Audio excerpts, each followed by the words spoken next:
Hello everyone, আসসালামু আলাইকুম। হরিপ্রিয়ান girl YouTube channel এবং ফেসবুক পেজে আপনাদের সকলকে স্বাগতম। কেমন আছেন আপনারা সবাই? আজকে আপনাদের সামনে নিয়ে এসেছি জলপাইয়ের আচার রেসিপি। এটি একটি ইউনিক আচার রেসিপি, এই জন্য প্রায় 1.5 কেজি সমপরিমাণ জলপাই নিয়েছি। জলপাই থেকে জলপাইয়ের বোটাগুলো ছাড়িয়ে নিচ্ছি এক এক করে, ভালো এবং খারাপ জলপাইগুলো আলাদা করে নিচ্ছি। নেওয়ার পরে পানি নিয়ে নিলাম, নেওয়ার পরে এখন কতলে জলপাইগুলো ভালোভাবে ধুয়ে নিচ্ছি, যাতে এতে কোনো ময়লা লেগে না থাকে। ভালোভাবে ধুয়ে নিতে হবে পরিষ্কার পানি দিয়ে।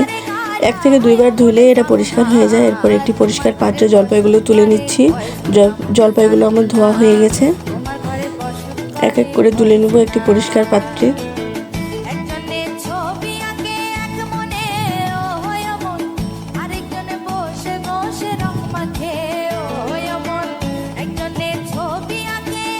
তুলে নেওয়া হয়ে গেছে। এখন এদিকে একটি কড়াইয়ে কিছুটা পরিমাণ পানি দেব।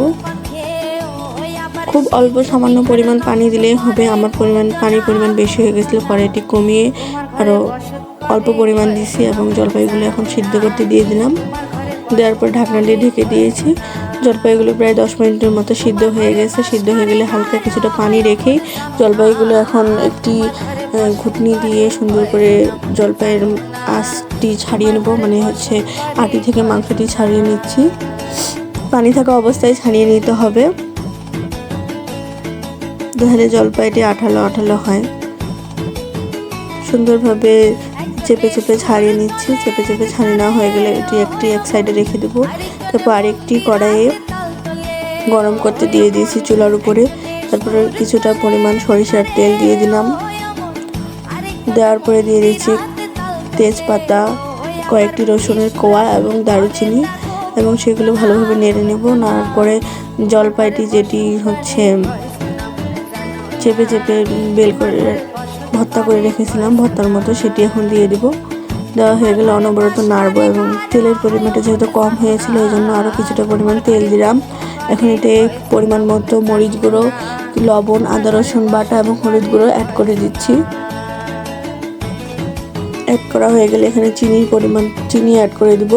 প্রায় 1/2 কেজির মতো চিনি এখানে অ্যাড করেছি।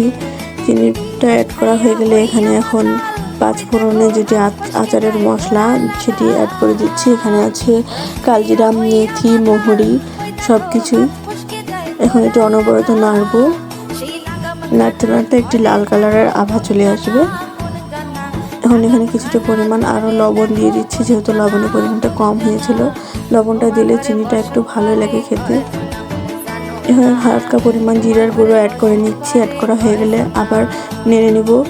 মরিচের পরিমাণ কম হওয়াতে আর একটু মরিচ দিয়ে গুঁড়া মরিচ অ্যাড করে নিলাম।